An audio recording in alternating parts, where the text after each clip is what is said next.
Áfia, viva o melhor da medicina. Boa noite, meu povo! Sejam bem-vindos para mais um episódio do CageCast, diretamente de Salvador, Bahia. É um prazer enorme ter você aqui comigo, mais uma vez, mais uma segunda-feira.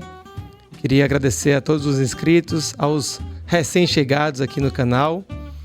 Fico muito feliz de ver a turma chegando, comentando, participando, né? É muito importante que você participe com sugestões, com temas, com dicas, tá? O canal aqui é feito para vocês, então eu já queria aproveitar também e convidar você que ainda não é inscrito no canal, se inscrever aqui no canal, dar essa moral pro papai.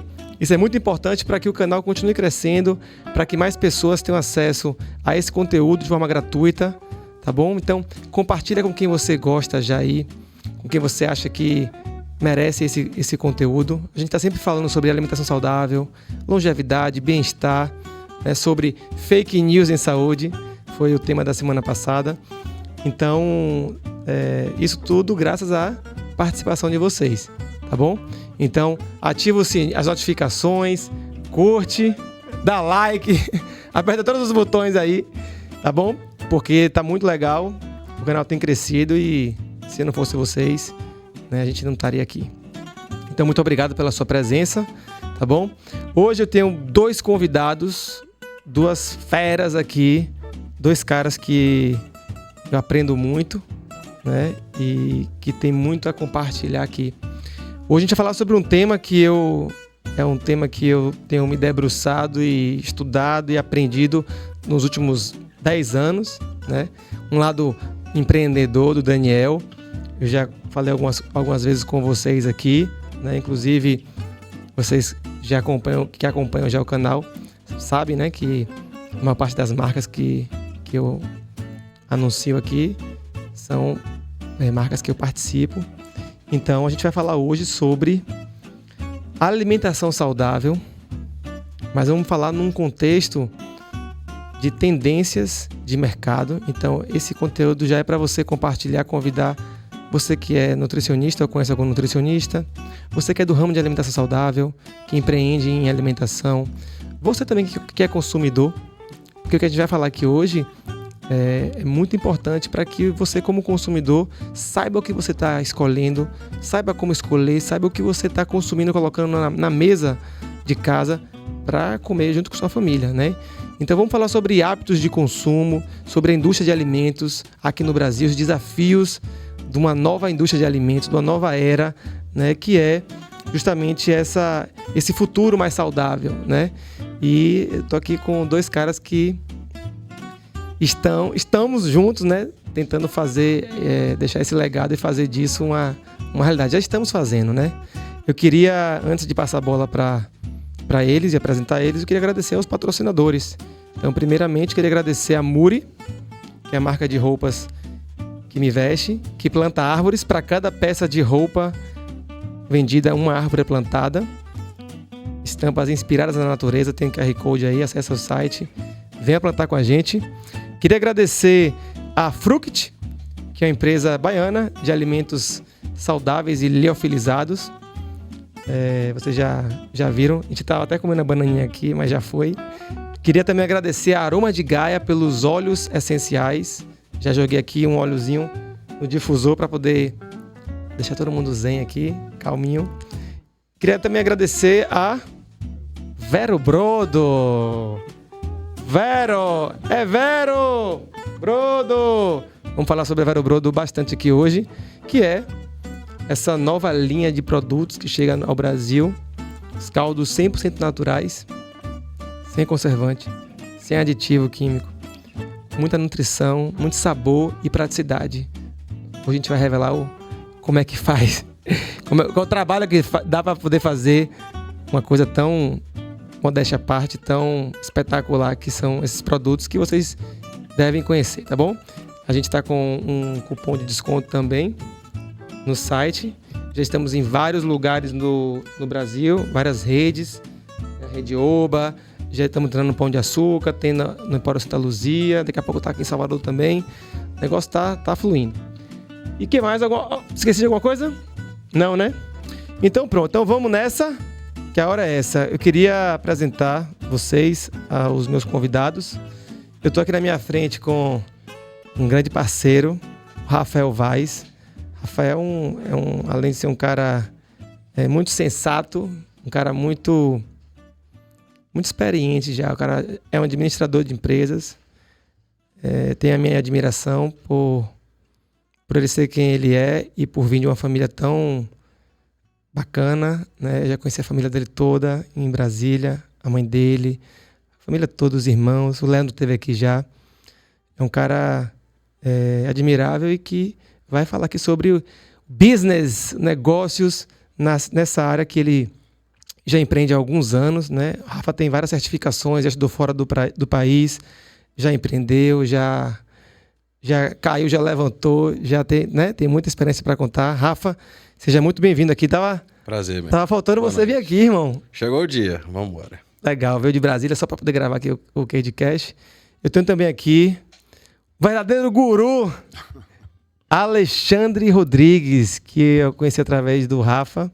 Alexandre Rodrigues é um engenheiro industrial, é um cara que é uma autoridade aqui no Brasil. O cara já trabalhou no ramo de alimentação saudável, no agro e indústria. É o cara que manja mesmo dos paranauê, do desafio de você criar um produto, né, com uma saudável, com a vida de prateleira, com segurança, com praticidade, enfim. É uma grande referência aqui pra gente. Obrigado, viu, Ale, por ter vindo aqui. Saiu lá do Paraná para vir aqui, para poder compartilhar um pouco esse conhecimento que você tem, vasto. Obrigado, Dani. Vamos lá, olha só. Pessoal, vocês sabem que eu sempre falo para vocês aqui sobre o desafio que é, né? A gente trabalhar recomendando e trabalhar com a alimentação saudável. A definição do que é um alimento saudável, ela é muito ampla, né? E eu costumo dizer que a dieta ou a alimentação mais saudável que tem é aquela que o indivíduo consegue praticar, é aquela que o indivíduo tem prazer em praticar, é aquela que o indivíduo tem acesso, é aquela que a gente consegue ter uma série de atributos, né? E talvez o maior desafio de um nutricionista é ele conseguir montar um plano alimentar para a nossa era que vive nessa vida corrida, essa vida louca de pouco tempo, né? E vai para lá e vai para cá. É bem desafiador a gente ter uma alimentação assim como se prega na teoria, né? De fazer as preparações todas em casa, comer em casa, tudo descascadinho, né? E obviamente que a gente tem hoje a tecnologia para poder nos ajudar, né? E nos proporcionar alimentos que sejam, além de saudáveis, que sejam também alimentos práticos, né? Alimentos que a gente possa ter em casa, que a gente possa conservar. E assim, eu já tenho algum tempo que eu venho empreendendo. Já tive uma fábrica de comida congelada, Babette, que deu certo por um tempo, depois não deu certo, né? E sempre tive esse sonho, essa vontade de empreender. Acho que todo nutricionista, ele tem, né, lá no fundo, essa vontade pelo conhecimento que a gente tem, né, em relação ao alimento, essa vontade da gente criar, né, um negócio que proporcione para as pessoas saúde, bem-estar, uma alimentação gostosa, saudável. Então esse foi sempre algo que me moveu, né, e que nos move aqui. E o universo é incrível, ele vai colocando as pessoas certas na hora certa, aquelas no início para poder a gente quebrar um pouco a cara, aprender, mas coloca também pessoas que estão com um alinhamento de propósito, né, que estão querendo fazer o certo, fazer bem feito e fazer com um nível de excelência, né, bem alto. Então, eu acho que essa mesa aqui, o que nos une é isso, né? É essa vontade, essa sede de aprender, de desenvolver, de aperfeiçoar e de fazer diferente, né? Então, Rafa, eu queria começar perguntando para você como um cara que já empreende no ramo de alimentação, em várias áreas, né? Você tem restaurantes, você pode falar também dos seus negócios todos. Eu queria saber assim, para você qual é o maior desafio, sobretudo aqui no Brasil, nesse ramo de alimentação saudável, do empreendedor, né? De criar um negócio, um produto, se sustentar, fazendo com que isso lucre e fazendo com que também isso traga saúde para as pessoas. Maravilha. Bom, antes de mais nada, boa noite a todos que estão acompanhando. Um prazer, Dani, poder estar aqui e a gente trocar essa ideia. Também falar um pouquinho do Alexandre, né? Ele é uma das grandes referências, é o meu guru dentro do negócio. O Alexandre, ele vai falar um pouquinho, vocês vão entender aí quem que é o Alexandre. Mas ele realmente foi meu guru nessa trajetória, nesse mundo de alimentação, porque o meu negócio familiar é de saúde, né? De medicina diagnóstica, tudo isso. Que é o Grupo Seib. E foi minha... E tá sempre com a gente lá em casa, né? Você sabe disso, que o Seib vai na minha casa, não tem aquele negócio de... Eu lembro que eu conheci o laboratório, já tem muito tempo, né? Minha mãe é médica, e é uma grande referência, mas foi assim, a conquista maior foi quando minhas filhas nasceram e teve que fazer um exame de sangue. E aí a gente chamou o Seib. Priscila, um beijo pra você, viu? Priscila foi lá em casa, no laboratório, e colheu o sangue de minha filha, que ela nem chorou, brother. Aí eu falei assim, agora você tem que vir aqui pro resto da vida. Minha mulher pegou ela pelo braço, me dê esse telefone. Então, assim, mandar um abraço aí para todos os funcionários do Seib, para toda a família Seib, porque realmente é nível, qualidade. Não é porque você tá aqui não, viu? Não, eu sei o que é uma história que vem da minha mãe com uma sócia, né? São duas mulheres que estão à frente do negócio, mais de 40 anos de empresa. Então, tem essa referência em casa, né? Do empreendedorismo, de poder olhar o mercado como um todo. E foi nessa caminhada que, eu acho que assim, respondendo o primeiro ponto da sua pergunta, o que é o maior passo que a pessoa tem que dar é acreditar nos seus sonhos, né? Então, se a pessoa tem um sonho, tem um objetivo, ela tem que correr atrás disso, né? Sonhar pequeno, sonhar grande dá o mesmo trabalho, né? Então, eu sou muito dessa filosofia, até porque eu sempre tive essa referência, né, dentro de casa, e eu quis criar minha própria história, né? Então, assim, eu sempre fui um apaixonado por gastronomia, sempre admirei muito alimentos e sempre enxerguei muito o mercado como um todo e oportunidades que aparecem, né? Eu formei em administração, então sempre tive esse olhar dentro de empreendedorismo, dentro da empresa da família. Eu passei em todos os setores para poder conhecer realmente qual que era a minha aptidão. Legal, muito aprendizado, né, Rafa? Sem dúvidas. E foi aí que eu comecei essa trajetória, né? Que eu olhei ali a questão... Comecei com um projeto de exportação de açaí no passado. A gente começou mandando açaí para os Estados Unidos.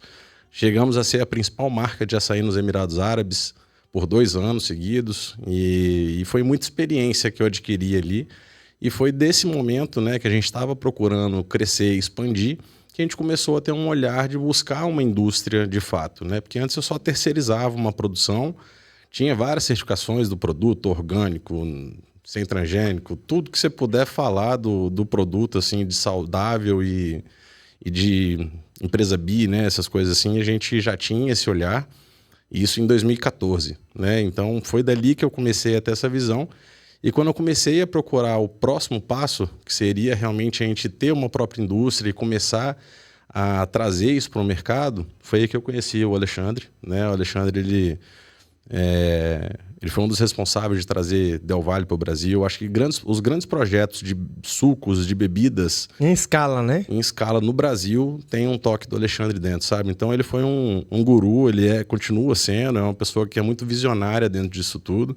Então acho que assim, respondendo a sua pergunta, o primeiro passo é esse, né, cara? É você acreditar nos seus sonhos e aí você trabalhar para realizar também, né? Não adianta só ficar sonhando, né? Você tem que ralar e acreditar, e são muitos desafios que eu acho que a gente vai falar mais um pouco aqui, né? Sim, com certeza.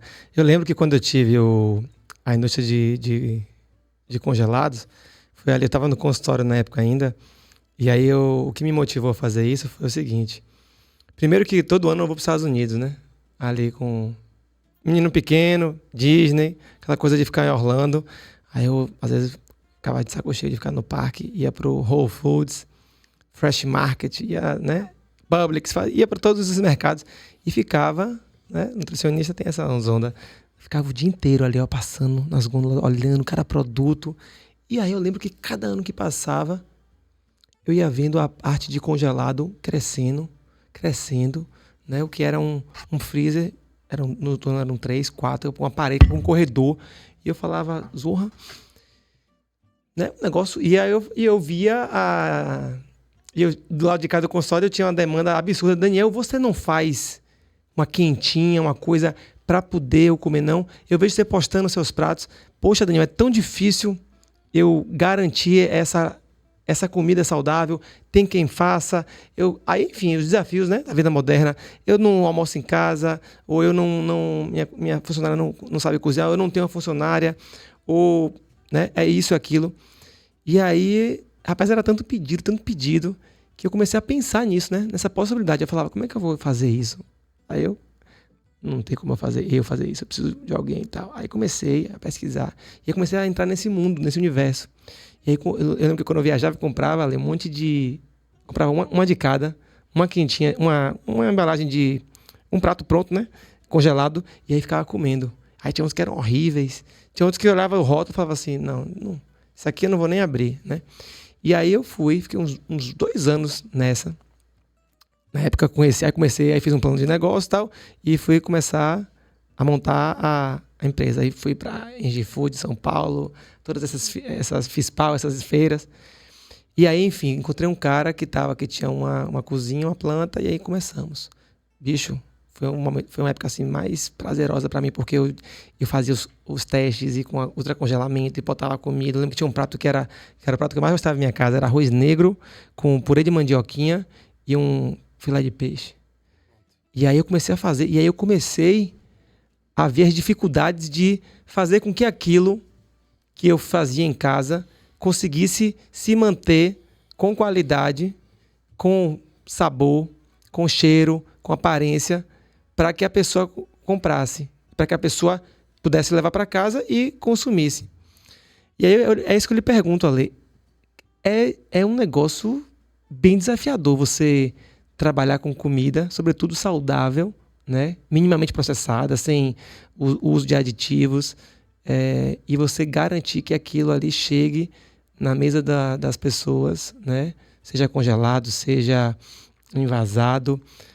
Como é que é para vocês? Assim, como é que você enxerga isso, né? E quais são os desafios que você já teve na sua vida, assim, de coisas assim que... Não, isso não vai dar certo, né? No ramo de alimentação.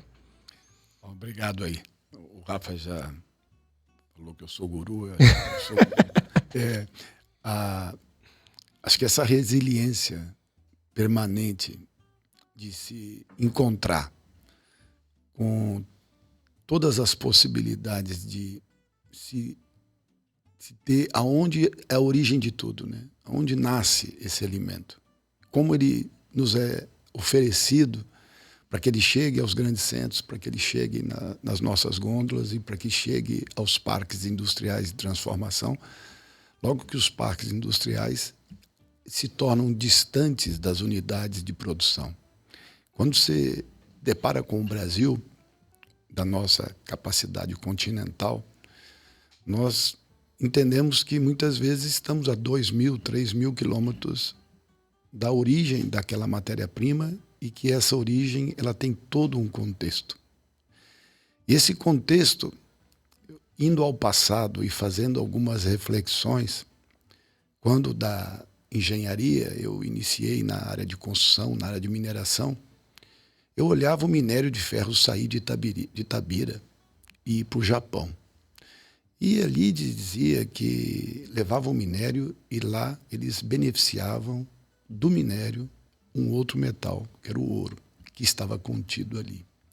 E ao longo da história, a gente observava que nós estávamos produzindo matéria-prima e enviando essa matéria-prima de alguma forma e ela voltava para nós, porque os nossos recursos dentro da indústria ainda eram muito pequenos. Limitados, né? a própria indústria de embalagem não estava presente no Brasil. Então nós vivíamos de consumir aquilo que era disponível embalar. Como nós poderíamos entender o futuro se aquilo que poderia ser embalado nos colocava numa situação de sem vida de prateleira, sem uma capacidade esterilizada, sem uma capacidade de acessibilidade e visibilidade daquilo? Como que o consumidor poderia ter acesso àquilo, mesmo que ele tivesse uma oportunidade de visitar o mundo? Chegava aqui, ele, poxa, eu quero isso. Mas por que não tem? Eu não tenho capacidade de gôndolas refrigeradas, eu não tenho capacidade de uma embalagem que permita aquele alimento ser colocado naquela embalagem de forma segura. O que falta? Então, toda a nossa estrutura, ela nasceu o campo produzindo para exportar, ou colocando isso em volumes absurdos nos grandes centros e se perdendo. Desperdiçando, né? Muita matéria-prima. Nós tínhamos países com uma dimensão, como o Chile, que exportava 10 vezes mais que o Brasil, por uma organização necessária. Com a nossa abundância, nós vivíamos dentro de uma produção que se precificava aquilo que perdia e aquilo que se vendia. Nós não podemos precificar o que se perde e precificar o que se vende. Nós temos é que fazer que o que se perde se transforme em algo útil e algo verdadeiro. Então, e você acompanhou tudo isso, né? Porque você está nessa jornada já tem um tempo já, né? Então, quando há uns 40 anos atrás, eu já se revelou aí. Eu fui para Espanha e foi ali um meu maior aprendizado. Porque eu me deparei com uma maior empresa de transformação agrária do mundo, que era como se fosse era uma Embrapa no Brasil. A Traxa, para o governo espanhol, era a grande companhia que transformaria a Europa. E ali tinha 2 grandes bancos, o BBV, tinha o Bobscaia, né? Tinha toda aquela estrutura. E a Espanha tinha uma história na sua condição climática, na sua condição de solo. Pouca terra também, né? A Espanha é pequena, né? Em relação a outros países. E aí, água. Da onde vem a água da Espanha? Como que a Espanha vai trazer a água para cruzar a Espanha? Foi nesse momento que nós já discutíamos essa transposição do grande Rio São Francisco. E essa transposição, ela passa por grandes projetos que aqui o Japão e vários países colocaram recursos para produzir alimento.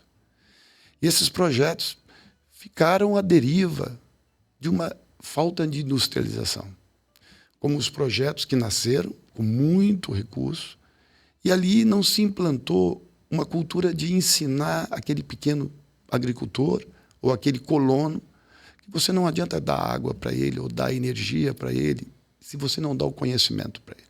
Então a indústria tinha que estar ali. Poxa vida, isso não pode acontecer. E na vida também, novo, fazendo muitos projetos, eu sempre me distanciava dessa vontade de voltar ali. Então, alguns projetos foram feitos como toda a dinâmica do mundo capitalista. Importar, trazer, vender. Isso foi sendo óbvio. Tudo tem que ser vendido, tudo tem que ser remunerado adequadamente para que o sistema permaneça vivo. Não adianta eu querer também sonhar com algo sustentável de uma forma só como propósito. Eu teria que trazer ali conhecimento. Então foi buscar empresas internacionais. Empresas que já tinham vivido experiências na Europa, no México, no Chile e Espanha. Então, quando eu acabei buscando esses investidores e falei, existe um país chamado Brasil, que não tem só o Carnaval do Rio de Janeiro. E muitas vezes eu ficava impressionado quando algum político dizia, vamos fazer alguma grande estrada passando pelo norte de Minas e chegando a Porto Seguro para vocês irem para a praia. E nós passaríamos atravessando o maior rio do mundo e passaríamos pelo maior perímetro de irrigação da América Latina, que é um projeto que ali se apresentavam com os japoneses, com recursos de fora. Mas a população brasileira não tinha conhecimento disso. E o agro punjante e as transformações eram de tal forma ainda da matéria-prima básica, isso que nós hoje estamos olhando, onde está o nosso arroz, onde está o nosso feijão? Por que a soja são 300 milhões e o arroz e o feijão é só 3 milhões. Quanto disso nós podemos trazer de volta e quanto disso nós podemos enriquecer? Então, essa inquietude de tentar transformar aquilo que enriquece o alimento de uma forma que ele pode ser elaborado dentro de uma indústria de forma segura e mantendo tudo aquilo que ele tem como alimento básico e tudo aquilo que ele tem da sua origem. E essa origem são os projetos fitossanitários, os projetos de regulamentação de insumos para proteger de doenças, né? A gente tem visto aí... Certificações é uma grande dor de cabeça, né? Eu converso com vários agricultores, né? A turma que às vezes quer até ter um produto orgânico, mas que para ter a certificação é uma coisa tão... É o controle, porque se você chega para um grande produtor de laranja, por exemplo, e ele está numa região com alguns volumes de investimentos num parque de laranja, você não pode permanecer com uma chácara com 5 pés de laranja que você não cuida dele. Ali se deposita uma bactéria, se deposita um fungo que ele vai migrar para o vento, migrar para uma região onde ele vai atingir um pomar. Então os pomares começaram a se ficar... A maracujá foi assim, várias frutas foram assim. Então o sistema de proteção fitossanitário desses grandes projetos foram necessários ser organizados.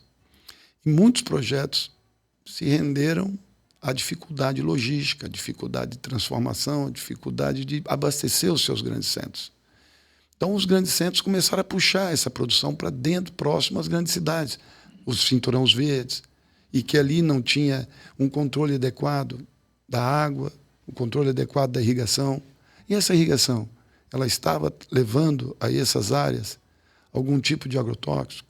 Como que surgiu esse movimento onde vamos proteger, vamos se tornar orgânico, vamos tentar dar sustentabilidade a isso? Um ponto da minha vida que foi assim, para mim foi crucial, quando eu trouxe ao Brasil a Traxa e sobrevoava o projeto Jaíba, no norte de Minas, que é uma área de 100 mil hectares, que puxou um braço do São Francisco, 50 quilômetros de canal, e fez 200 quilômetros de canais de perímetro de irrigação.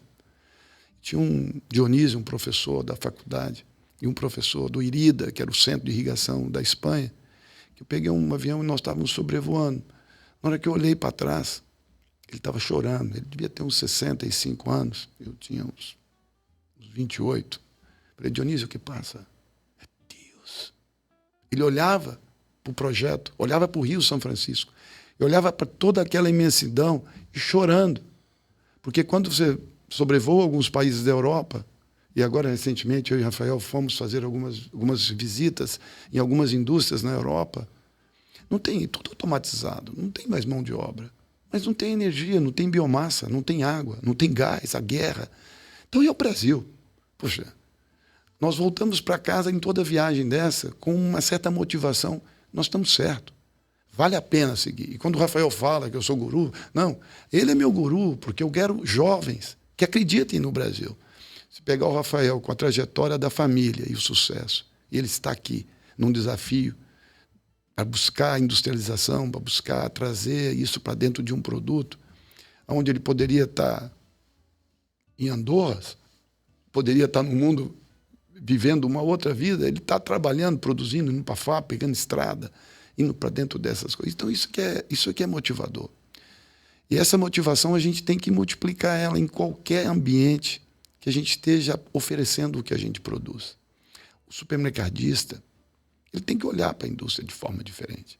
E a indústria tem que olhar para a produção no campo de uma forma diferente. As grandes cooperativas, eu vim para o Paraná, porque eu me sentia necessário vir para um estado que fatura 300 bilhões no setor de cooperados. Você chega numa cooperativa, é uma disciplina que eu via nas estatais da Vale do Rio Doce há 40 anos atrás. Todo mundo com o mesmo uniforme, todo mundo ali com meta, produtividade, cuidado um com o outro, cuidado da terra, cuidado do que se planta, o que você usa, a centralização. Então isso foi muito importante para o Brasil. O Sul tem muito a nos ensinar. Não é distanciado o Sul. E o Sul trouxe os gaúchos, o pessoal do Paraná, eles foram para outras regiões.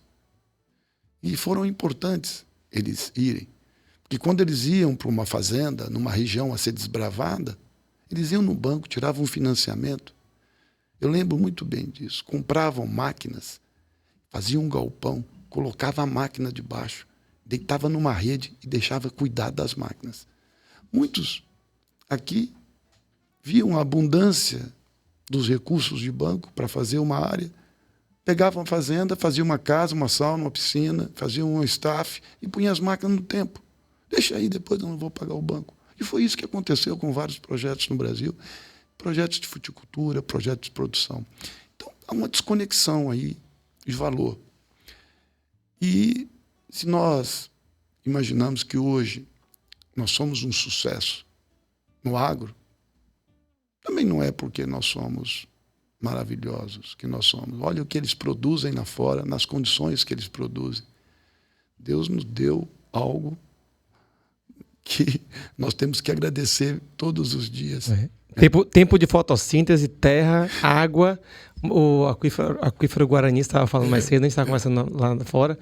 É isso, a gente ainda tem muito o que melhorar, né? Assim, como é que uma coisa que eu acho que é desafiadora quando a gente fala em indústria, né? E a gente fala aqui para milhares de pessoas e pessoas que estão de diferentes níveis de consciência e pessoas que são tanto contra, né? Radicais contra, quando a gente fala o termo indústria, como pessoas que têm mais bom senso. Eu quando comecei a empreender em alimentação saudável, em algum momento a gente precisa estudar, né? Um pouco dos processos, da tecnologia de alimentos, né? Da tecnologia, enfim, mesmo, de embalagem e tudo mais.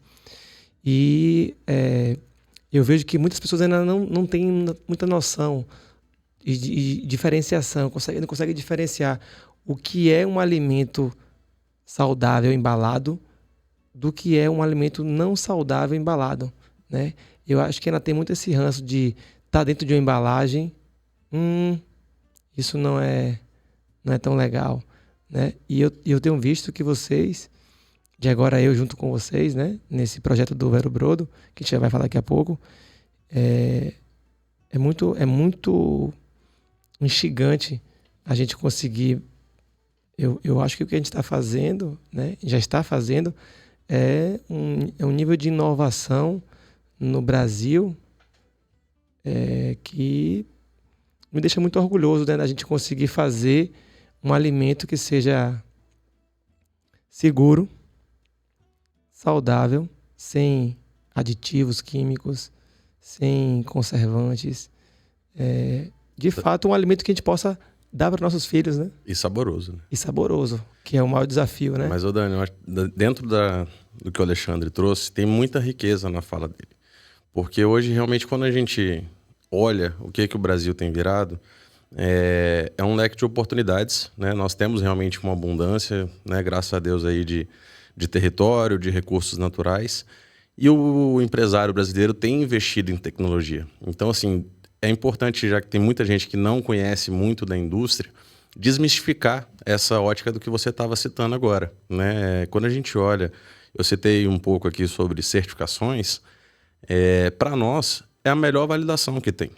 Que quando você é certificado, você tem todo um processo de rastreabilidade, de controles, de realmente ter um histórico do que é o produto, né? Então, quando a gente olha... De onde vem, para onde vai. De onde vem, como que ele foi plantado. Então, assim, eu como indústria, eu tenho um dever de homologar os meus fornecedores. Então, o fornecedor, ele tem que ter processos, né? Então, um puxa o outro, sabe? Mas isso é uma necessidade da cadeia. Para você atender grandes marcas, a Global Fruit, que é a nossa indústria, né, de invase, ela é uma planta robusta de invase de bebidas não alcoólicas e lácteas. Então, assim, leite, sucos, leites vegetais, caldos, chás, água de coco, tudo isso a gente invasa dentro do nosso parque industrial e nós nos propomos a invasar para marcas terceiras. Então, isso foi uma questão que eu trouxe lá de fora, né, de ser uma empresa 100% dedicada a co-packer, que chama isso, que é uma empresa que eu não tenho uma marca dentro da indústria, assim, né, no sentido de estar só enchendo a minha linha para trazer outra marca. Não.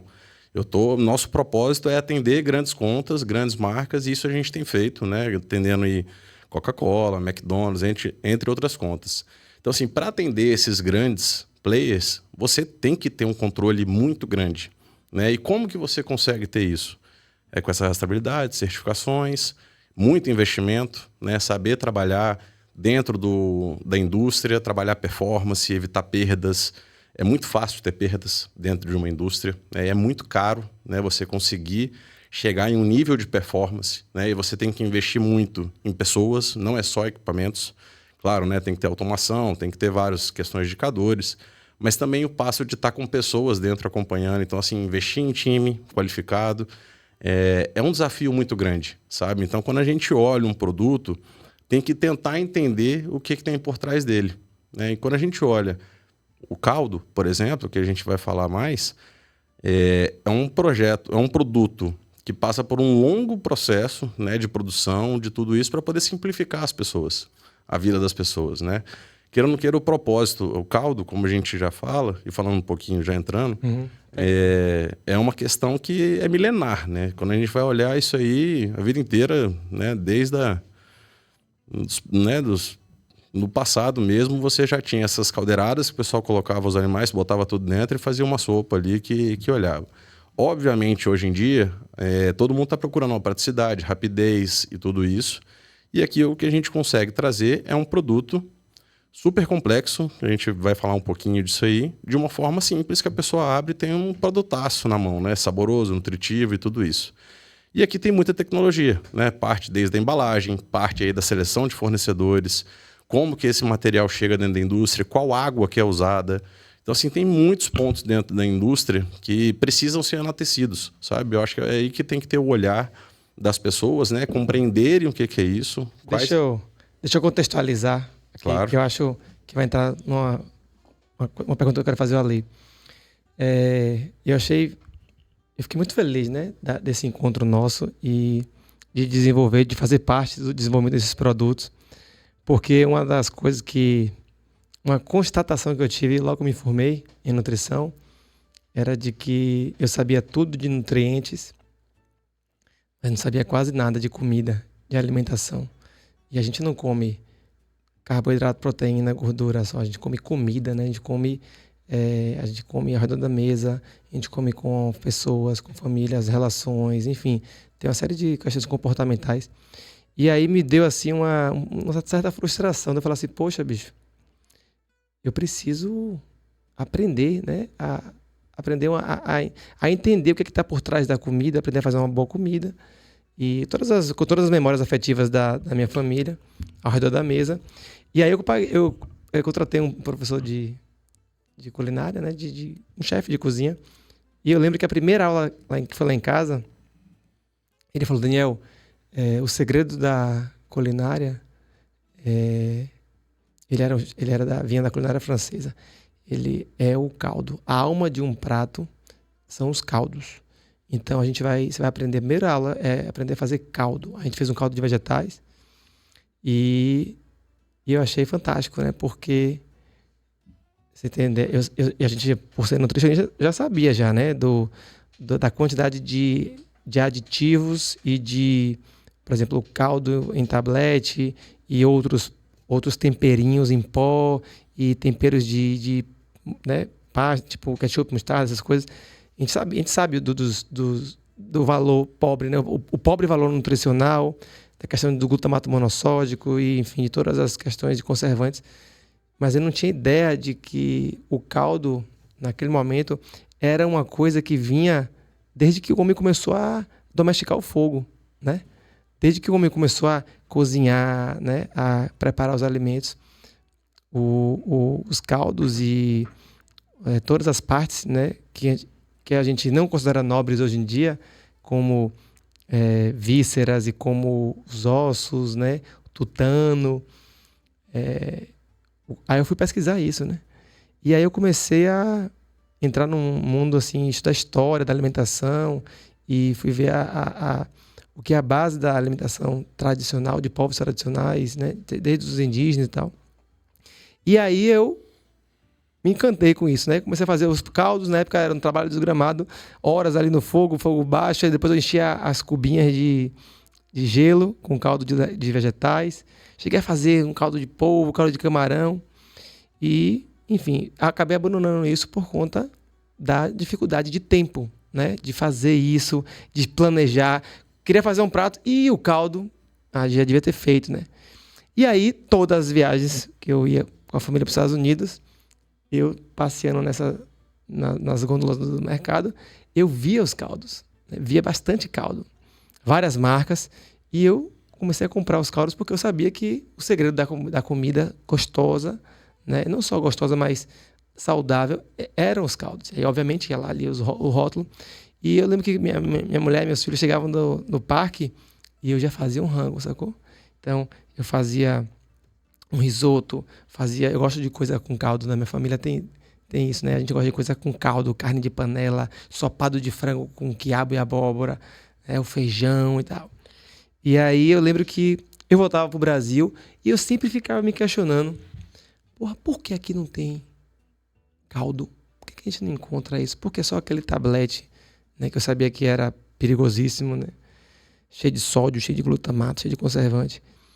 E aí, olha que curiosidade, né? Olha o legal aqui da internet, né? Olha só o poder da internet.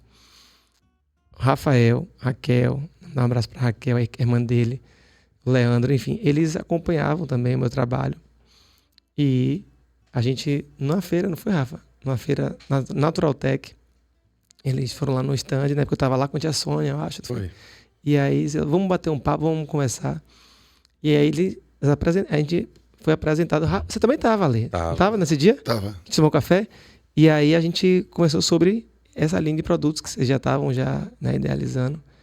E foi assim, foi até engraçado, porque eu não tinha visualizado isso como uma oportunidade de negócio e já sentia a falta disso, não entendia por quê, mas também, né, não imaginava como fazer isso, né? Achava que seria tipo, pô, não, isso aqui é uma coisa de gente grande. E aí vocês, né, a gente formou uma parceria, nós hoje somos sócios da Vero Brodo, né?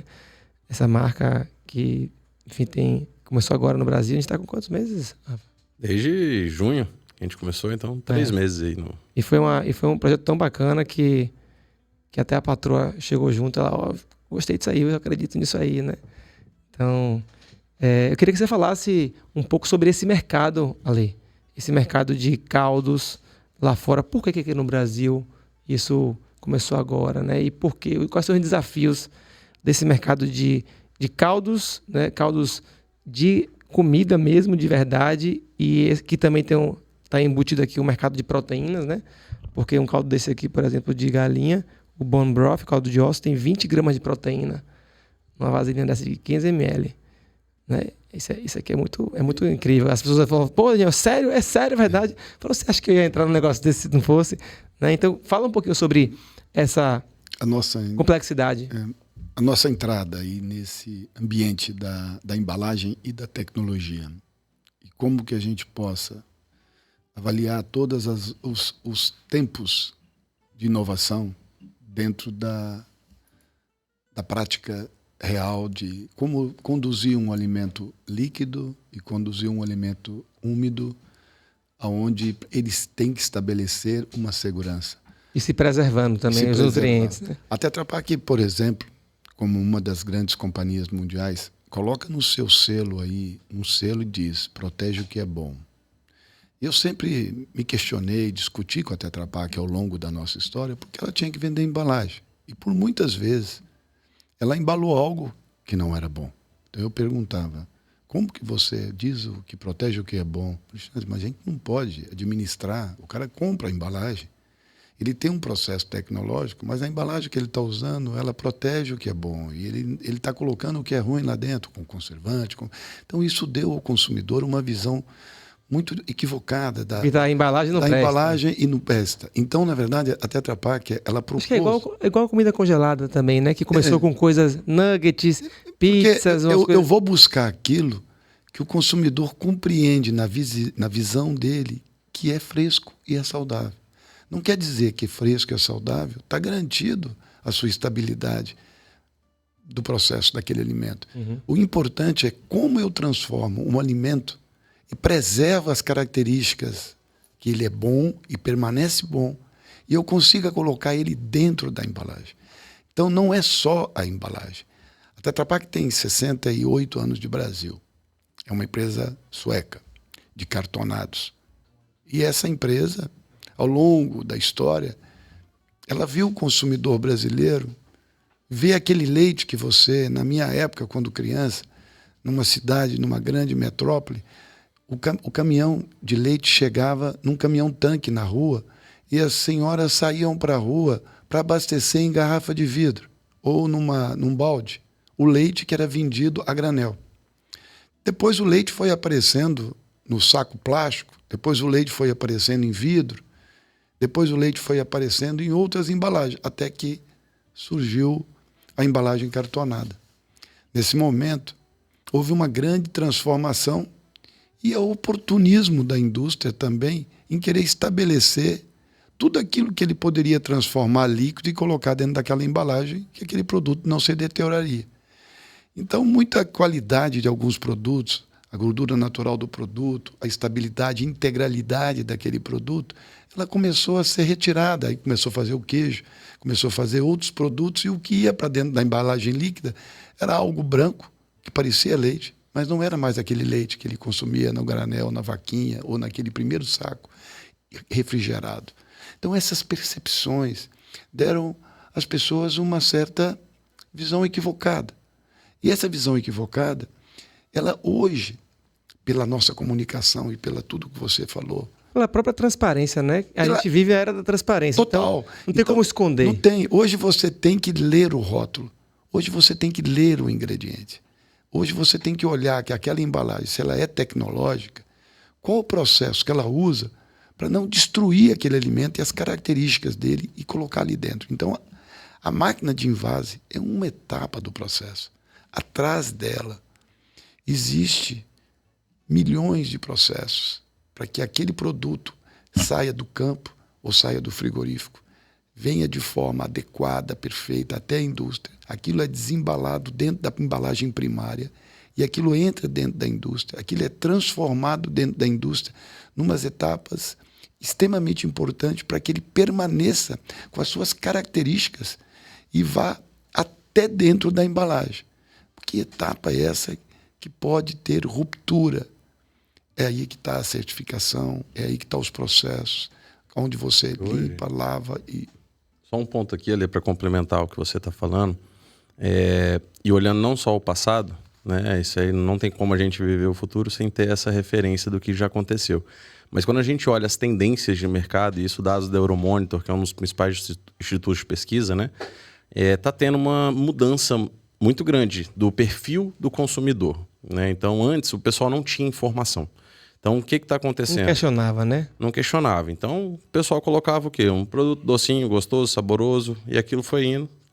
Esse que foi o problema, né? Que às vezes o que está dentro da caixinha não era uma coisa boa, né? E, de fato, pode acontecer. Então, assim, existe um produto... Ainda acontece, né? Acontece. Em algumas produtos. Existem categorias. Falando de suco, né? Você tem a linha de refresco, que aí depende do produto, mas é até 20% de polpa. Você tem a de néctares, que vai ali, você tem um suco 100%.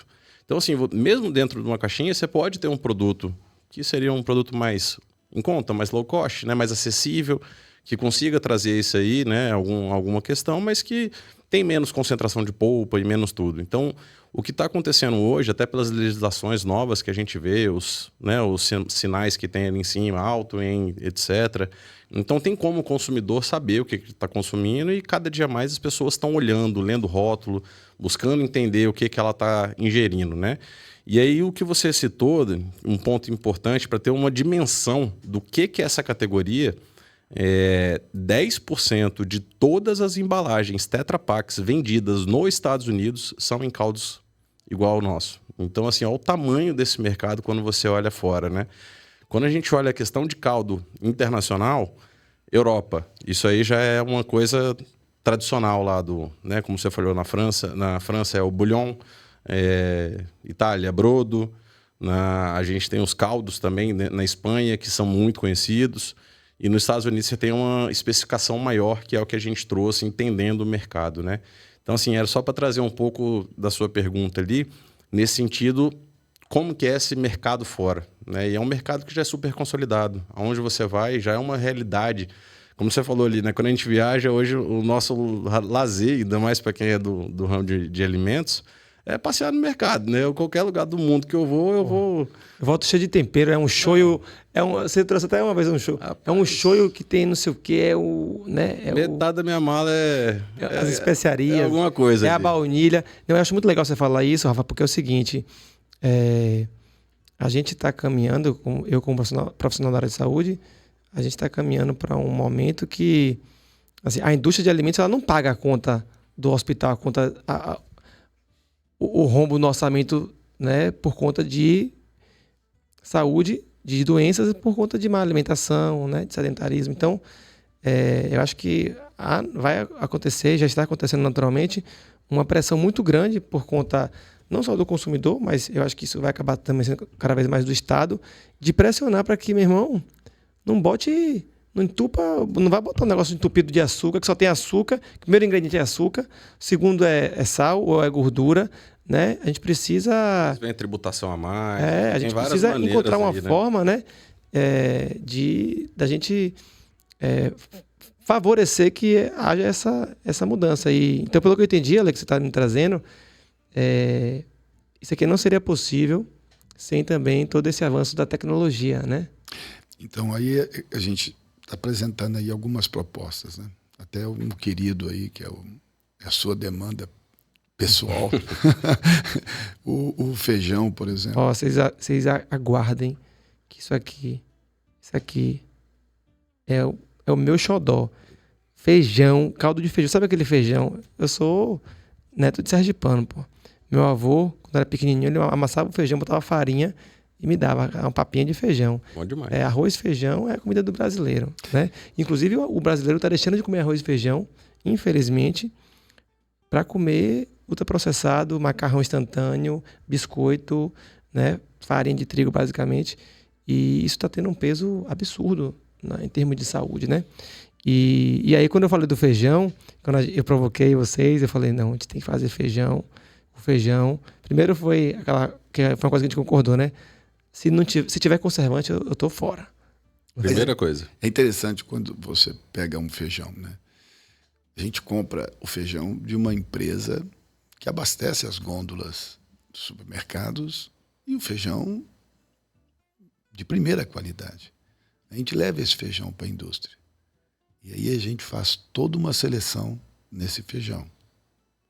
E a gente encontra no feijão muito mais capacidade de limpar ele e de tirar impurezas dele, e tirar pedaços de plástico, de metal, porque nós temos capacidade para isso na indústria. Muitas vezes no lar não tem. Então, poxa, mas e como é que vocês lavam? Olha a nossa capacidade de lavar ele. Olha a nossa capacidade. Legal, Ale, citar até a capacidade produtiva que nós temos para entender o tamanho disso.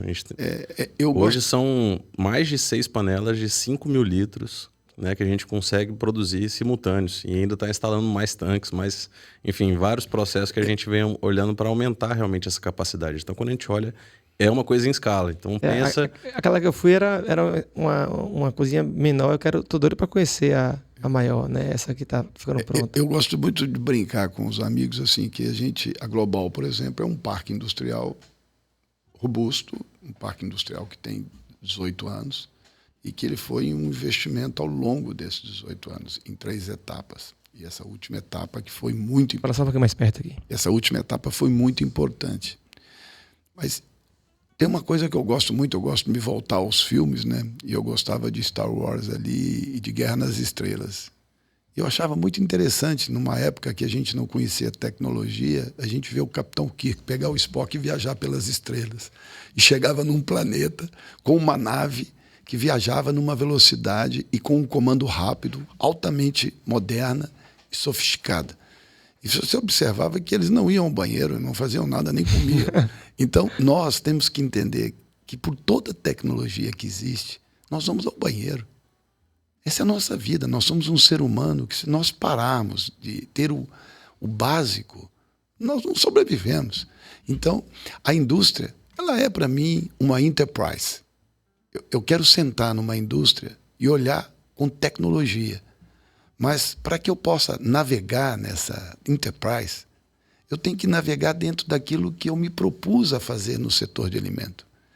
Tentar buscar ao máximo possível a perfeição daquilo que já é perfeito e tentar trazer aquilo para dentro da indústria de uma forma a transformar aquilo e ir para o questionamento.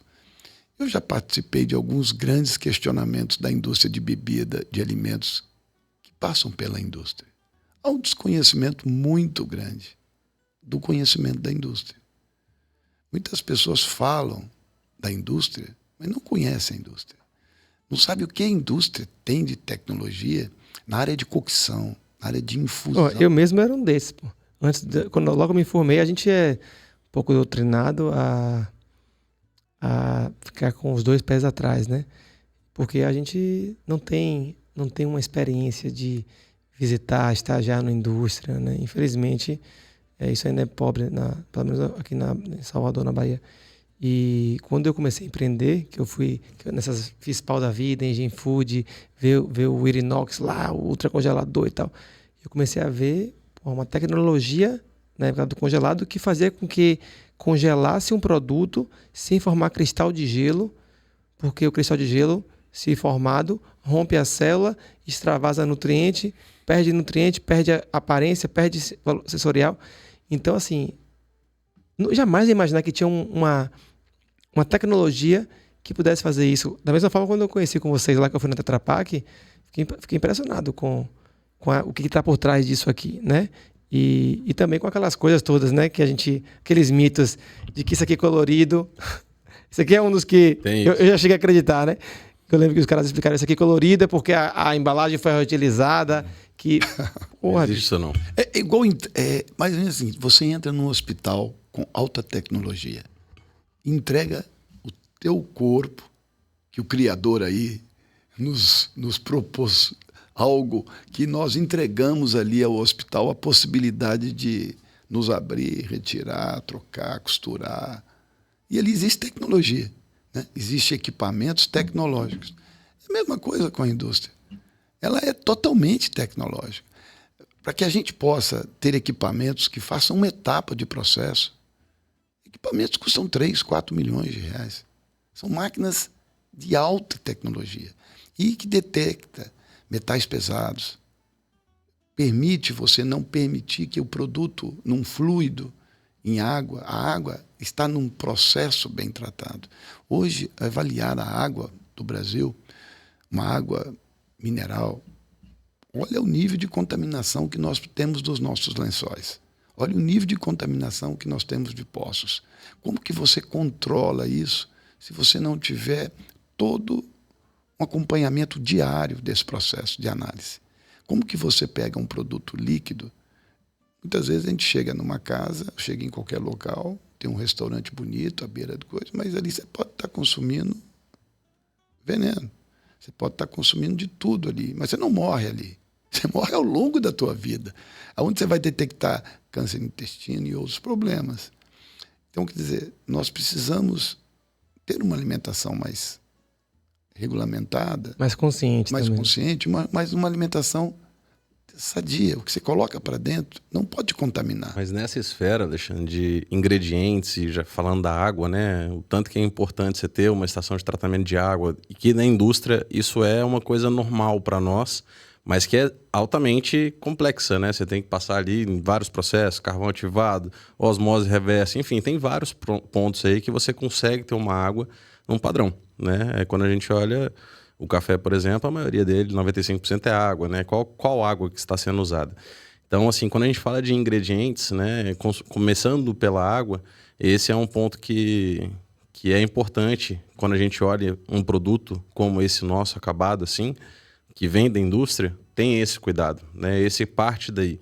E quando a gente começa a olhar específico dentro dos ingredientes que nós trabalhamos aqui na Vero Brodo, foi muito nessa busca de olhar aonde que é o fornecedor, como que ele trabalha, como que essa matéria-prima chega na nossa indústria.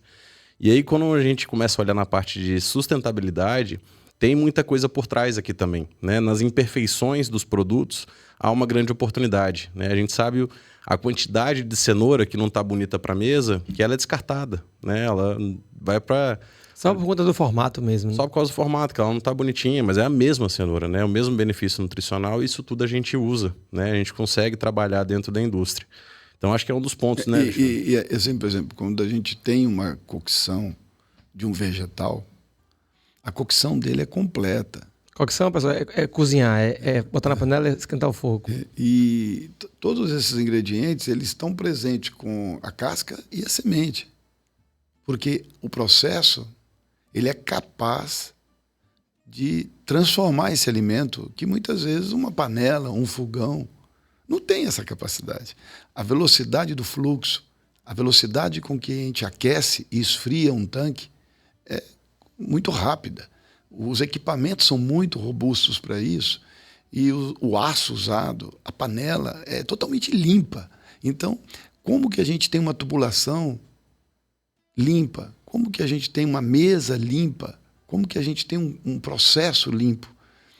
É porque tudo isso está num conjunto constante, igual uma sala de cirurgia. Uma bactéria... O cara entra no hospital com um problema, ele sai com uma doença e morre, porque ele pegou uma bactéria. É a mesma coisa a indústria. A indústria ela permite que você concentre uma quantidade de matéria-prima viva e uma matéria-prima intacta, e você tem que permanecer que ela esteja intacta até o momento que você fecha e embala ela asepticamente. Então, quando a gente pega um osso, um pedaço de carne, é totalmente diferente da história que a gente viveu com os vegetais. Se tiver uma mesa numa cozinha e você tiver uma abóbora, uma cenoura em cima da mesa, você lava ali, passa a faca e corta. Mas você não deixa um pedaço de carne em cima de uma mesa. Aquilo te dá um mal-estar, aquilo te deixa numa situação de inquietude. Por quê? É uma carne. Não pode ficar aqui em cima da mesa. A bactéria vai pegar ela agora. O maior meio de cultura... Isso é a primeira coisa que a gente aprende na faculdade em microbiologia. O maior meio de cultura para uma bactéria é o sangue. Então, é por isso que quando a gente come qual é a chance de você ter um piriri mais porradão? É quando você come um produto animal ou quando come um vegetal? Quando a gente pega um pedaço de osso, até isso é importante a gente falar sobre isso. O osso que chega nessa panela para fazer esse caldo, ele tem uma trajetória, e a gente visitou milhares de frigoríficos no Brasil. E frigorífico tem de todo jeito. Você entra num frigorífico, tem frigorífico que tem boi de tudo quanto é cor, todo tamanho, orelha caída, nariz caído, língua para o lado, cego, sem chifre, com chifre. E você vê o animal está abatido ali naquela condição. Está perfeito, está com saúde, não sabe de onde... Mas para a gente buscar até essa matéria-prima, a gente busca os frigoríficos de alta qualidade e padrão. CIF. Né? Com processo de exportação, frigoríficos de ponta. Então, quando a gente vê a matéria-prima que vai para a nossa panela, ela é a mesma da picanha. Ela é a mesma da maminha e das partes embaladas. Eu pedi aí para poder trazer um caldinho. Já que a gente está falando de caldo, né? Vamos tomar. Eu trouxe aqui porque tem muita gente que não deve estar curioso para querer saber como é que é, né? O que é o caldo. Então, infelizmente, vocês não vão poder sentir o cheiro, porque o cheiro ainda não tem tecnologia para chegar na sua casa. Mas olha só a cor. Né? Esse aqui é o caldo de carne. É esse aqui, ó. Que eu pedi para esquentar. E esse aqui, vamos fazer um brinde, né? Vamos. Tira essa água aí, vamos fazer um brinde aqui. Porque, inclusive, essa aqui tem muita gente que me pergunta quando eu posto: Daniel, como é que a gente toma o caldo? Como é que a gente toma esse caldo? Como é que usa e tal? E eu não sei. Tá ótimo. Eu não sei. Tem aí, Ale? Tem água aqui ainda. É? Mas tá bom, eu vou tomar água aqui, depois eu tomo caldo. Isso aí. Cheers. É Vero.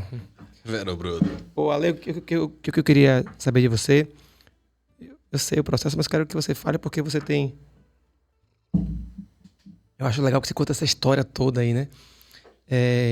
Um dos maiores desafios hoje para a nutrição humana é você garantir que as pessoas consumam proteína, né? e proteína de alto valor biológico, de qualidade, né? Infelizmente, se eu não me engano, 2/3 da população no mundo é vegetariana por não ter escolha, né? Por não ter acesso à proteína ou pouca proteína. E isso foi uma das coisas que mais me chamou a atenção, né? Que eu me interessei, né? Na hora que a gente começou a falar sobre esses produtos. Como é que que você faz? Como é que se faz para poder ter garantia que, por exemplo, nessa embalagem, nesse produto aqui, 20 gramas de proteína, por exemplo, né? É uma quantidade extraordinária dentro do hall de proteínas. Como é que é essa coisa de você extrair lá do osso, do tutano, junto com a carne, né, com os pedaços ali? Como é que é na indústria isso? Tentar explicar para as pessoas e a qualidade, né, dessa proteína aqui. Né? Como é que você vê esse mercado de proteína, né, e dos caldos? O mercado de proteína, tudo que aconteceu aí no segmento do lácteo, da proteína de whey e do soro, a gente já vê como é que isso aconteceu, porque isso foi um chamado na necessidade de maior absorção ali, de algum veículo que pudesse entregar essa proteína, e ela veio sendo comunicada e sendo distribuída de forma até equivocada, né? Como que você vai, no seu dia a dia, querer consumir uma barra proteica ou tomar uma base proteica se essa proteína não tá formada no seu dia completo, né?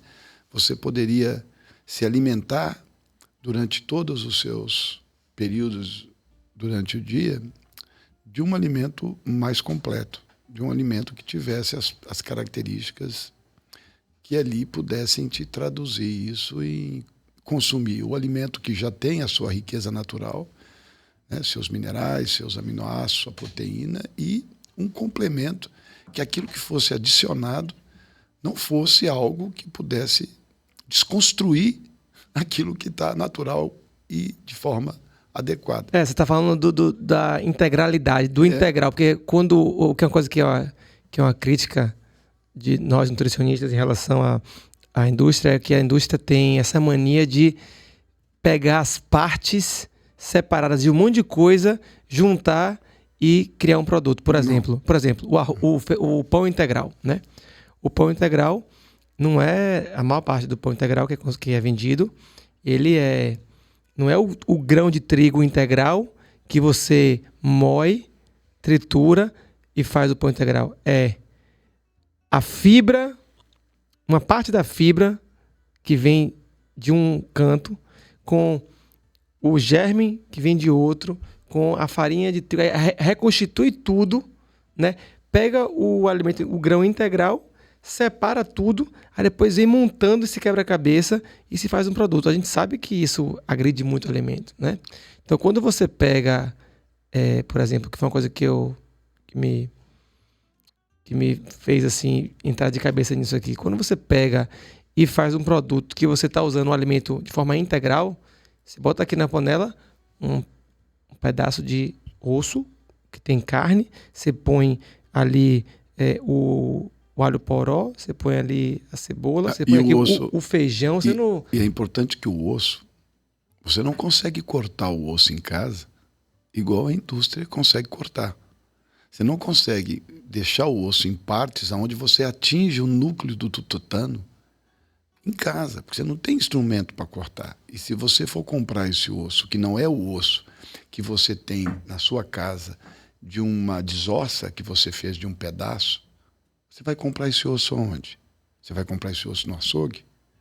Ele tem padrão de embalagem e de venda de osso? Não. Eu até acho que deveria vender pedaço de fêmur e partes ósseas dentro do frigorífico, dentro do supermercado, para as pessoas fazerem. Mas as pessoas não vão fazer, né? A pessoa não vai lá comprar um osso para chegar em casa e ficar 24 horas no fogão dela para poder retirar aqueles aminoácidos que são, de certa forma, o colágeno e uma liberação mais rápida, mas essa proteína ela precisa de uma ação.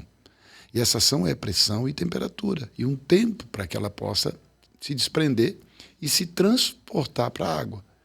E nessa transporte, você captura essa propriedade dentro desse fluido e transforma isso num ambiente adequado, asséptico e limpo, que é a água mais os ingredientes da matéria-prima. Juntou essas peças, a gente leva isso para uma condição líquida para você somar isso a quê? Ao seu arroz, ao seu feijão, à sua abóbora, à sua cenoura, à sua abobrinha, à sua beterraba. Pica isso, põe numa panela, em 5 minutos, 10 minutos, você está pronto o seu prato. Só que você não adicionou água, não está buscando sal, não está buscando cebola, não está buscando notas sensoriais que você não consegue dar ali. Então, dentro do nosso caldo, se ele tem a cenoura, se ele tem a cebola, são todos naturais. Só que nós tiramos dele de forma estrategicamente profunda, que nós retiramos nutriente dele, que ali você tem que comer ele inteiro. Mas nós retiramos tudo isso e ele está ali. Quando a gente leva ele na panela, eu não quero que você tire a cenoura da sua vida. Você tem que pegar a cenoura, cortar, botar no prato e fazer um creme com esse caldo. E usar ele como uma sopa. E não querer trazer isso apenas como uma água. Você vai querer buscar algum tipo de sabor mais intenso. E aonde você busca esse sabor? Você vai buscar num glutamato, você vai buscar num outro sazon, num outro produto qualquer, que você talvez não vai encontrar toda aquela segurança de um produto natural. Então é juntar um produto natural com outro produto natural. Aquecer, preparar. E esse fato dele estar pronto e com todas as propriedades que ele já tem, é que você pode beber, consumir ele como um caldo à noite, num jejum, e fazer qualquer uso dele, porque ele já tem as propriedades. Mas o fato de você não ter a parte sólida, a massa da beterraba ou da abóbora, pode ser um momento que você pode juntar ele com ela. Inclusive, isso é uma coisa que a gente fala muito na nutrição ali, é o básico, que quando a gente faz uma cocção, quando a gente cozinha alguma coisa, a maior parte dos nutrientes vão para a água, né? E muitas pessoas às vezes jogam essa água fora. Por isso que a gente fala tanto de cozinhar no cuscuzeiro, no vapor, é uma tentativa de fazer menor extração ou lixiviação. Mas assim, uma coisa que é impressionante é que antes da gente divulgar, eu fiquei consumindo isso aqui durante um tempo, né? Velho, lá em casa, todo mundo que me acompanha sabe que eu posto as comidas. Eu tenho uma tradição que é da minha avó de sopa. Minha avó implementou lá em casa sopa, mas é a sopa. Gostosa, né? Aquela sopa que é confundida com uma refeição, uma preparação de quando você está doente, uma coisa insossa, uma coisa pobre, entre aspas. Sopa lá em casa é de lascar. E aí, quando eu comecei a botar o caldo, eu não avisei, né? Eu comecei a botar o caldo e fazer a sopa com caldo. E aí, as meninas, eu via logo... Quando eu vi que isso aqui ia dar certo, mesmo quando eu vi as minhas... Eu quero mais sopa! E aí, a galera repetindo. Então, embora o que me motive mais como nutricionista é a questão da proteína, né, dos nutrientes, mas é muito top esse lance do sabor, né? De você conseguir, que eu acho que é o que a gente mais deve se orgulhar aqui, você conseguir fazer uma coisa que é nutritiva, saudável e que é gostosa, velho. Isso é uma coisa que foi assim, sempre um desafio, porque quando eu fiz lá... Foram as premissas que a gente sempre trabalhou. As minhas primeiras formações, o cara falou pra mim assim, um cara de anos no mercado, assim, Daniel, esse papo saudável é legal. Eu sei, é importantíssimo, saúde em primeiro lugar. Mas bote na sua cabeça, nunca me esqueça. O cara tinha mais de 50 anos, né? Tinha empresas de alimentação, restaurantes. Ele, Daniel, se não for gostoso... Esqueça que nada pode ser caro, mas se for gostoso, as pessoas compram. Pode ser ruim, não é à toa que a maior parte do ultraprocessado, do fast food, é delicioso. E as pessoas mesmo sabem que aquilo ali vai fazer mal, que aquilo ali vai engordar, que vai fazer isso, diabetes, né? A pessoa come. Então, olha como a gente... A maior validação que a gente pode ter, Dani, é justamente essa questão. Porque você fazer uma venda tem um desafio, mas você fez a primeira venda. Agora, a recompra é a maior validação que nós temos, né? E a gente está tendo... Eu vejo as minhas alunas no grupo, pô, Daniel, né, os combos e fazer... E é legal até passar para o pessoal, né, que a gente está falando muito aqui do caldo, a gente sabe que ainda não está em todas as redes, todos os estados. A gente está nesse trabalho, né, de conseguir cadastrar esses produtos, leva um tempo, queira ou não queira, tem muitas marcas, não no nosso segmento, mas que estão querendo entrar nas gôndolas e não é tão simples, né? Então a gente está nesse trabalho, está conseguindo chegar em estados. Hoje nós já estamos presentes no DF, no Goiás, Santa Catarina, Paraná, Rio Grande do Sul, em São Paulo. Então a gente está conseguindo, Rio de Janeiro já está abrindo, Salvador, daqui a pouco a gente está aqui.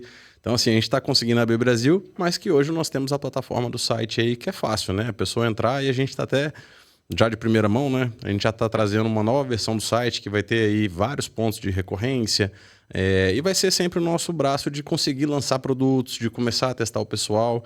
Então assim, eu acho que tem vários pontos que são legais de gente abordar de uma moda que não fique assim, né, chato assim, né, de a gente ficar só trazendo sobre isso. Eu quero fazer um desafio pra você então. Então vamos aproveitar que tem muita gente aqui que não conhece, que deve estar curioso para conhecer.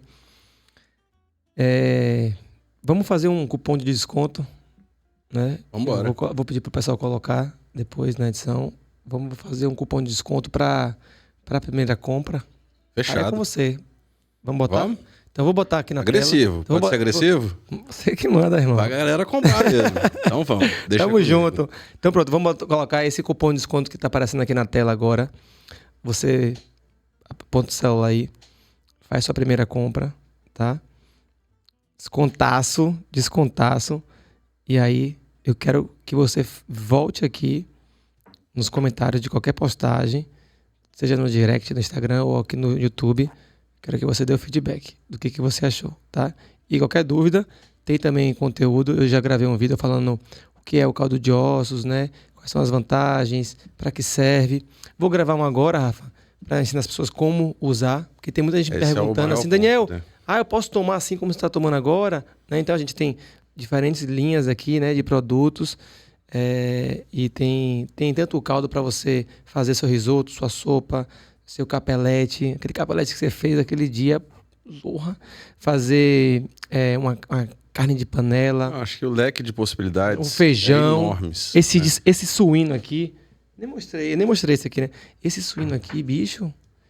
Acho que uma dica legal, Dani, quem tá aqui escutando, né, é seguir, né, a Vero Brodo, porque lá todo dia tem alguma receita que a gente está soltando. Ela tem isso, né? Tendo essa criação de conteúdo. Quando a gente olha de produtos, o que a gente tem falado muito é que isso aqui realmente substitui. Se você quiser trazer... A gente sabe que tem muita mãe que tem filho que às vezes tem dificuldade de comer alguma proteína, alguma coisa. Se ela prepara o arroz dela com o caldo nosso, desse de galinha, por exemplo, ela tá nutrindo a criança com isso e além de estar trazendo sabor. Né? Então, dentro dessas questões aqui, eu só queria trazer 3 destaques do que você está na frente. O caldo suíno é um dos mais saborosos que tem, é incrível o sabor dele. E ele é super versátil. Você fala assim, mas com que eu posso usar o suíno? Cara, se você for usar alguma coisa de frutos do mar, você consegue usar o do suíno. A Vetinha tava lá em casa esses dias, aí vamos fazer um risoto.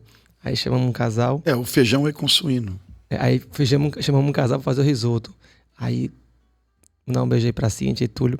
Aí eles trouxeram camarão. Não, tem um camarão aqui especial, camarãozão. Né? Aí na hora de pegar o caldo, vamos fazer qual e tal. A gente ainda não tem caldo de camarão, né? Ainda, né? Ainda não temos, mas vai sair, não só esse, né? Mas vários outros aí, regionais, acho que é uma coisa que a gente, né, vai... Tá trabalhando. Em breve vai estar. E aí a gente colocou esse caldo suíno. Porra, bicho. Não, dá um sabor absurdo. Deu um swing, como diz aqui na Bahia. Ficou um gosto maravilhoso. E na minha cabeça, antes de você me falar isso, eu falei, não, mas porco não deve combinar com Cara, camarão. dá um sabor incrível. E assim, para ter uma outra totalmente aleatória, diferente o cenário. Esse bone broth de carne, cara, para fazer oh meu Deus, o drink de tomate, o Blood Mary, que é conhecido. A gente colocou até uma receita com o Gustavo Guedes, que é uma das grandes referências no Brasil nesse segmento aí. E ele preparou um drink usando o nosso caldo de carne. Olha que coisa, né? A versatilidade disso. Só que quando a gente quer trazer uma coisa que o Daniel, né? Quando a gente estava conversando, essas ideias, todo esse negócio assim, tudo moderno, tecnológico, ele falou, beleza, galera, tá massa, tá legal. Mas a gente tem que olhar um produto que o brasileiro se identifica, que já está no hábito do brasileiro, né? E aí vem o produto do caldo de feijão. A gente está para lançar ele, tá? Em breve já vai estar aí no site, nas redes que a gente já está colocando. E o que foi a ideia que veio com ele, né? Pô, vamos lançar um caldo de feijão? Mas a gente tem que trazer a identidade do nosso projeto. Sim. E foi aí que a gente trouxe esse caldo suíno, né? Que ele trouxe o sabor e é literalmente o caldinho da feijoada que você tá pegando. Mas sabe por que eu pensei muito nesse caldo, Rafa? Porque é o seguinte, uma coisa que tá por trás disso aqui, que é uma coisa que me motivou muito a entrar nesse projeto, é que isso aqui promove uma das coisas que eu mais bato aqui, levanto a bandeira, que é a gente comer, voltar, né? Resgatar, que é uma coisa que está se perdendo. Voltar a comer ao redor da mesa, em família, pai, mãe, filho, né? Que eu vejo que assim, até um hábito antigo que era o domingo era o almoço na casa da avó, não tem isso na nossa cultura brasileira? Sim. O almoço na casa de família ou Domingo é na né? Dona Janete, não falha o que Então, for. mas acredite, velho, eu tenho visto da nossa geração, né, de nós como pais de 30, 40 anos, eu tenho visto que isso está se perdendo.